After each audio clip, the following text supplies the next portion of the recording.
Hello students, मैं VK sir अपने YouTube channel में आप लोग का स्वागत करता हूं। तो जैसा कि बेटा हम लोग इधर डीएलएड थर्ड सेमेस्टर में यूनिट शुरू किए थे बैंकों के विषय में जानकारी, प्रकार, खाते के प्रकार और खाते खोलने के नियम। ठीक, तो ये टॉपिक था जिसमें हम लोग बैंक क्या है इसकी विषय में चर्चा कर चुके हैं, बैंक की ऐतिहासिक पृष्ठभूमि की भी चर्चा कर चुके हैं, बैंक का राष्ट्रीयकरण कैसे होता है, कैसे हुआ, ये सब बातें मैंने कब कितने बैंकों का राष्ट्रीयकरण हुआ, कितने का राष्ट्रीयकृत बैंक है, सबसे मुद्दों पर चर्चा कर लिया गया है। इसके पिछली क्लास में हम लोग जो है बैंकों के प्रकार के विषय में मैंने आपको समझाया। अगर मान लीजिए आपसे पूछ ले कि बैंक कितने प्रकार की होती है तो आप बता सकते हैं बैंक इस तरह से कई प्रकार की होती है, जैसे कि मैंने वीडियो के माध्यम से आपको समझाया है। ठीक, तो अब हम जानेंगे बैंकों के कार्य। बैंकों के कार्यों के विषय में समझते हैं कि बैंक के कौन कौन से कार्य होते हैं, कितने प्रकार के कार्य होते हैं और उन कार्यों के माध्यम से बैंक क्या करती है ना। तो सबसे पहले ढूंढने लेंगे आप लोग व्यापारिक बैंकों के कार्य या बैंकों के कार्य। ठीक, तो बैंकों के जो कार्य की बात की जाए तो बैंक के दो कार्य हैं, एक मुख्य कार्य है, दूसरा क्या है बेटा, सहायक। पहला कार्य क्या है, मुख्य कार्य है, मुख्य कार्य और सहायक है। ठीक है, मुख्य कार्य में बैंक मुख्य रूप से दो प्रकार के कार्य करती है ना। मुख्य कार्य में, मुख्य कार्य का मतलब क्या होता है, अन्य कार्य चाहे हो या ना हो लेकिन ये मुख्य कार्य जरूर होना चाहिए। मतलब बैंक जैसे ही 10 बजे ओपन होती है तुरंत जिस कार्य का प्रारंभ होना शुरू हो जाता है वो बैंक के मुख्य कार्य। सबसे पहले बैंक आपसे क्या मुख्य रूप से कार्य करती है अपने ग्राहकों की, इसके विषय में जानते हैं। सबसे पहला है इसमें जमाएं स्वीकार करना। ठीक है, पहला कार्य क्या है, जमाएं स्वीकार करना, और दूसरा जो कार्य है वो है ऋण देना। क्या है बेटा, ऋण देना। ठीक, पहला कार्य है जमाएं स्वीकार करना और दूसरा कार्य है ऋण देना।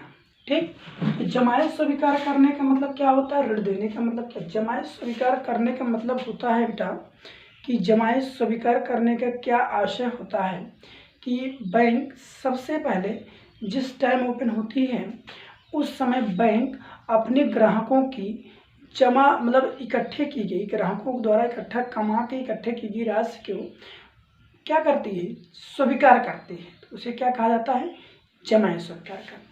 तो जमाएं स्वीकार करने में लिख लेना, बैंक अपने ग्राहकों की जमाएं विभिन्न खातों के माध्यम से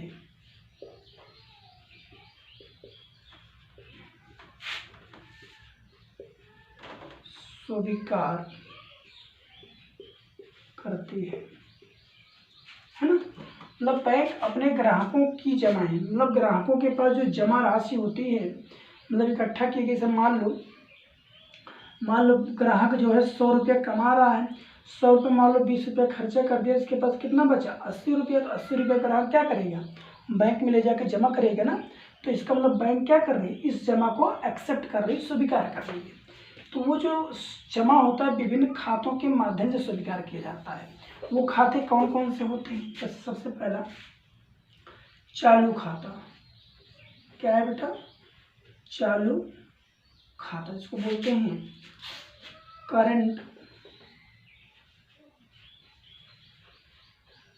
करंट अकाउंट। क्या कहा जाता है बेटा, करंट अकाउंट। चालू खाता क्या होता है, यह खाता, ध्यान दीजिए, चालू खाता का मतलब होता है उद्योगपतियों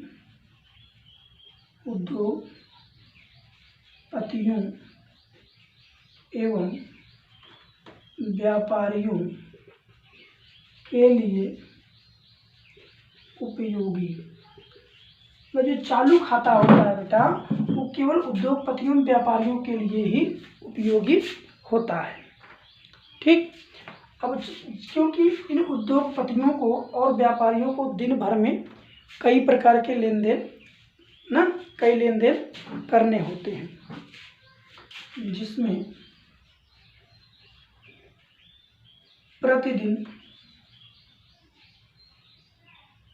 एक से अधिक लेन देन होते हैं, ठीक। उसे क्या कहा था? चालू खाता। और क्या ले सकते हैं इसमें? इसमें बैंक अधिकर की सुविधा दी जाती है। बैंक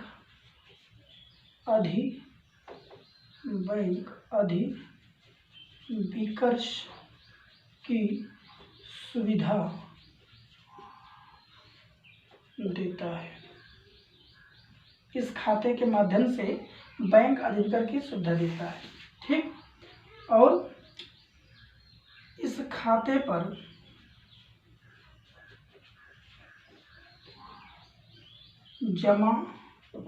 इस खाते में जमा राशि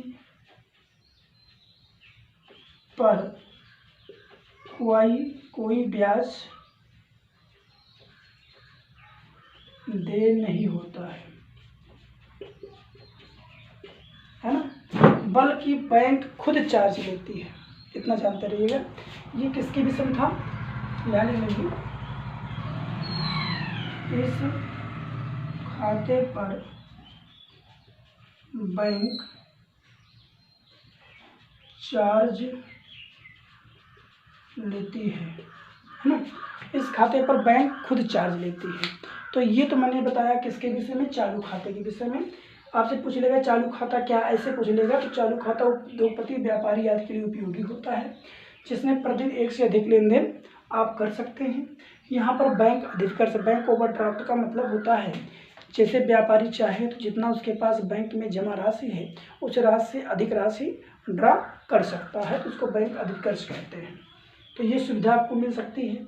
इस खाते में जो पैसा जमा होता है उस पर बैंक कोई ब्याज नहीं देती है, बल्कि इस खाते पर बैंक चार्ज लेती है। इतनी बातें आपको जानकारी में रखना है। किसके विषय में?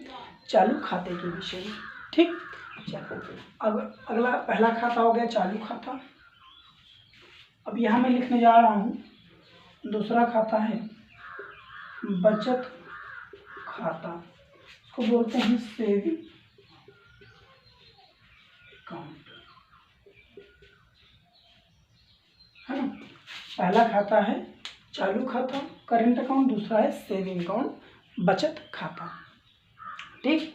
तो बचत खाता होता क्या है, या ये जान लीजिए, बचत खाता एक प्रकार का बचत खाता हुआ खाता होता है जिसमें साप्ताहिक लेन देन होते हैं। सप्ताह में 1-2 बार, है ना, पर दिन नहीं, सप्ताह में 1-2 बार लेन देन, 2 से 3 बार, है ना, देख सकते हैं। उपयोगी किसके लिए होता है? जैसे वेतनभोगी व्यक्ति के लिए, है ना। जब वो जितने गवर्नमेंट एम्प्लॉय हैं, प्राइवेट एम्प्लॉय जो वेतन अपने अकाउंट्स में मांग रहे हैं, तो उनके लिए खाता क्या होता है बेटा? उपयोगी होता है। लिख लेंगे वेतनभोगी तथा छात्र आदि के लिए उपयोगी, ठीक है। यह खाता वेतनभोगी व्यक्ति या छात्र आदि के लिए क्या होता है? उपयोगी माना जाता है। इस खाते में लेन देन सप्ताह में 3 से 4 बार किया जाता है। 3 से 4 बार अधिकतम हो सकता है, शायद आप लेन देन नहीं कर सकते हैं। किस खाते में? बचत खाते में। इस खाते में जमा राशि पर बैंक ब्याज देती है ना। यह एक ऐसा खाता होता है जिसमें जो राशि आप जमा करते हैं उसमें बैंक ब्याज देती है, ठीक। तो यह वेतनभोगी व्यक्ति या छात्र के लिए उपयोगी होता है। सप्ताह में 2 से 3 बार या 3 से 4 बार अधिकतम लेन देन कर सकते हैं, और उस पर बैंक पर जमा राशि पर ब्याज भी मिलता है। और इसमें SBI के लगभग 7.78% से लगभग जो है क्या चल रहा है? रेट ऑफ इंटरेस्ट चल रहा है, ठीक है। तो ये आपका क्या हो गया बेटा? सेविंग अकाउंट हो गया, बचत खाता। तीसरा नोट करेंगे, तीसरा है सावधि जमा खाता। इसको बोलते हैं फिक्स्ड डिपॉजिट अकाउंट। अब इसको आप समझ लीजिए, बस कोई जरूरी नहीं लिखना। सावधि जमा, सावधि मतलब जब कोई भी व्यक्ति, चाहे कोई उद्योगपति हो, व्यापारी हो, वेतनभोगी हो, स्टूडेंट्स हो, कोई भी व्यक्ति क्यों ना हो, ठीक है, जब वो अपनी इकट्ठे की गई एक मुश्त राशि को एक निश्चित समयावधि के बाद, एक निश्चित समयावधि के लिए बैंक में क्या करते हैं, फिक्स कर देते हैं, जमा कर देते हैं, तो वो क्या कहा जाता है बेटा, सावधि जमा खाता। कहते हैं भाई हमने क्या लिया, एक एफडी ले लिया है, तो फिक्स डिपॉजिट है एफडी अकाउंट, मतलब जिसमें एक निश्चित समयावधि के लिए धनराशि क्या कर दी जाती है, जमा कर दी जाती है। लिख लीजिए, जिसमें एक निश्चित अवधि तक धनराशि जमा कर दी जाती है ना। इसमें एक निश्चित अवधि तक धनराशि जमा कर दी जाती है, उसे क्या कहते हैं, सावधि जमा खाता। उस अवधि के पूरा होने के बाद ही आप धनराशि पाएंगे, उसके पहले अगर आप चाहते हैं तो बिल्कुल नहीं पा सकते हैं, ठीक है। तो इस सावधि जमा खाता हो गया। चलिए अब चौथा मैं यहाँ बता दे रहा हूँ, उसके बाद रख करूँगा आवर्ती जमा खाता। आवर्ती जमा खाता, इसको बोलते हैं रिकरिंग डिपॉजिट अकाउंट्स। आवर्ती जमा खाता का मतलब क्या होता है, रिपीटिंग, बोलते हैं आरडी। आप लोग आरडी सुने होंगे, हमारी आरडी चल रही है। आरडी चलने का मतलब क्या होता है, किस्त वाइज आप जमा करते हैं, है ना। आपको जैसे मंथली 100 रुपया देना है, पर डे 100 रुपया देना है, तो आप आरडी खुलवा लेते हैं, ठीक है। जिसमें आपको देना ही पड़ेगा, अगर नहीं देते हैं तो आपकी पेनल्टी लगा देगी बैंक, ठीक है। तो मतलब एक ऐसा खाता होता है जिसमें बैंक अपने ग्राहकों की किस्त वाइज धनराशि को जमा करता है, ठीक। उसे क्या बोलते हैं, और रिकरिंग डिपॉजिट अकाउंट। और एक निश्चित दर से ब्याज देकर निश्चित अवधि बाद संपूर्ण राशि भुगतान की जाती है, आरडी कहा जाता है। पांचवा है घरेलू गोलक खाता। घरेलू गोलक खाता क्या होता है, घरेलू गोलक अब तो ये बंद हो चुका है। पहले अगर देखा जाए जमा स्वीकार करने का जो आधार था, घरेलू गोलक खाता था, जिसमें बैंक जो है एक गोलक दे देती थी, गुल्लक जिसको आप लोग कहते हैं, और उसका एक चाबी अपने पास रखती थी, चाबी ग्राहक को दे देती थी। मतलब अगर ग्राहक चाहे कि इसमें पैसा डालने के बाद निकालना, तो कभी निकाल नहीं सकती, क्योंकि जब दोनों चाबियाँ लगती थी तभी पैसा बाहर निकलता था। तो जब ग्राहक उसमें अपना पैसे डालते थे, जब गुल्लक भर जाता था तो उसको बैंक के पास ले जाया जाता था। तो बैंक अपनी चाबी और ग्राहक की चाबी लगाकर गुल्लक को खोलकर उसी के सामने पूरे धनराशि की काउंटिंग करके उसके खाते में जमा कर दी जाती थी, ठीक। तो क्या कहा जाता था, घरेलू गोलक खाता।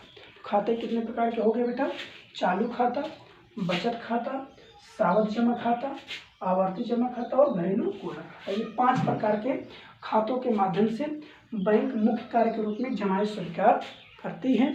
अगर इतना समझ में आ गया है तो स्क्रीनशॉट करिए आप लोग और इसको नोट कर लीजिए। हो गया है तो हम अब बात करने जा रहे हैं दूसरा, ऋण देना। ऋण में किस रूप से ऋण देती है बैंक। चलिए बात करते हैं ऋण देना। ऋण देने में जैसे भाई सीधे ऋण देना,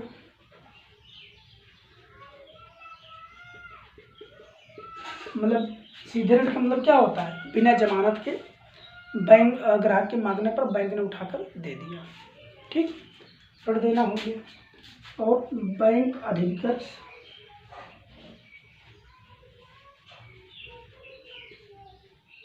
बैंक अधिविकर्ष का मतलब क्या होता है, बैंक अधिविकर्ष के रूप में तो ऋण देती है। जब मान लो हमारा चालू खाता है, चालू खाता में 50,000 जमा है हमारा, लेकिन हम चाहते हैं हमको 70,000 मिल जाए। 70,000 अगर लेंगे तो बैंक देगी तो 20,000 एक्स्ट्रा देगी ना, 20,000 जो एक्स्ट्रा आएगा वो क्या हो जाएगा, बैंक ओवर ड्राफ्ट, बैंक अधिविकर्ष कहलाएगा, ठीक। और सुरक्षित ऋण, सुरक्षित ऋण में जैसे केसीसी वगैरह आ गई, किसान क्रेडिट कार्ड। ठीक भाई, क्या करती है, भूमि को बंधक रख के, कागजात को बंधक रख के जितना ज़मीन होती है किसानों की या अपने ग्राहकों की, उस आधार पर उसको बैंक ऋण देने का कार्य करती है। और साख पत्र वगैरह हो गए, साख पत्रों के माध्यम से, क्रेडिट कार्ड्स के माध्यम से। ठीक, तो ये सब तमाम अनेक माध्यम हैं जिनके माध्यम से बैंक क्या करती है, अपने ग्राहकों को ऋण देने का कार्य करती है। तो बैंक के तो मुख्य कार्य कौन कौन हो गए बेटा, जमाई स्वीकार करना और ऋण देना। ठीक, जमाई स्वीकार करने में 4-5 खातों के माध्यम से, और ऋण देने में मतलब सीधे ऋण देना, बैंक अधिविकर्ष के माध्यम से, सुरक्षित ऋण और साख पत्र आदि के माध्यम से ऋण देने का कार्य बैंक करती है। ठीक, चलिए बात करते हैं सहायक कार्य में कौन कौन से कार्य आते हैं, है ना। इसको बोलते हैं सहायक कार्य, या इसको कहा जाता है एजेंसी संबंधी कार्य, लिख सकते हैं, या एजेंसी संबंधी कार्य। और इसमें लिखेंगे सबसे पहला सहायक कार्य या एजेंसी संबंधी कार्य में सबसे पहला विनिमय पत्र का भुगतान करना, विनिमय पत्र या साख पत्र आदि का भुगतान करना, विनिमय पत्र या साख पत्र आदि का भुगतान करना। दूसरा मतलब विनिमय पत्र मतलब जैसे मान लीजिए कोई विनिमय पत्र है, बिल्स ऑफ एक्सचेंज है, जिसमें लेन देन हुआ है, उस विपत्र को भुनाना मतलब उसको डिस्काउंटिंग कर कर उसके पैसे का भुगतान कर देना धारक को, या साख पत्र का आदि का भुगतान कर देना बैंक के एजेंसी संबंध। एजेंसी से मतलब होता है किसी अन्य की ओर से खुद कार्य करना, है ना। जैसे मतलब मान लीजिए किसी अन्य की ओर से खुद कार्य करना, जैसे हमने क्या किया, हमने ए को माल बेचा, तो ए को पैसा देना है लेकिन ए नहीं दे पाया, ए ने साख पत्र किसके पास भेज दिया, बैंक के पास, बैंक ए की तरफ से पेमेंट किया, तो एजेंसी संबंधी कार्य होता है। ठीक है, आगे लिखेंगे चेक, ड्राफ्ट आदि को भुनाना, भुनाना मतलब क्या, उसका भुगतान करना, चेक ड्राफ्ट आदि का भुगतान करना। ठीक, अगला तीसरा ग्राहक की ओर से भुगतान करना, ग्राहक की ओर से भुगतान करना। आजकल देख ही रहे हैं आप लोग, गूगल पे आदि के माध्यम से बैंक जो है तमाम प्रकार के बिजली बिल वगैरह हो गया, गैस बिल हो गया, किस्त हो गई आदि का भुगतान बैंक ही तो कर रही है ना। आगे भुगतानों को प्राप्त करना, तीसरा बात, चौथा भुगतानों को प्राप्त करना। जैसे कुछ भुगतान ग्राहक को मिलने होते हैं लेकिन बैंक भुगतान करने वाला भुगतान करता है, उसके खाते में भेज देता है, तो खाते में कौन प्राप्त कर रहा है, बैंक ही तो प्राप्त कर रही है। तो इस तरह से कुछ और भी कार्य हैं, नोट करते जाएंगे। प्रतिभूतियों का क्रय विक्रय करना, प्रतिभूतियों का क्रय विक्रय करना आदि। इस तरह से इतने कार्यों को अगर आप समझ लेंगे तो बैंक के कार्य पर्याप्त हो गए। ठीक है, नेक्स्ट क्लास में हम लोग बात करेंगे बेटा, हम बैंक के कुछ इंस्ट्रूमेंट बताएंगे, चेक क्या होता है, पिछली बार पूछा है वाहक चेक क्या, ऐसे पूछ लिया था क्वेश्चन ना, तो कल हम चेक के विषय में चर्चा करेंगे। उसके बाद एक क्लास केंद्रीय बैंक के विषय में बताएंगे, खाते खोलने नियम बता के इसको फिनिश कर दिया जाएगा। ठीक, आज क्लास यहीं पर रोकते हैं, बहुत बहुत धन्यवाद।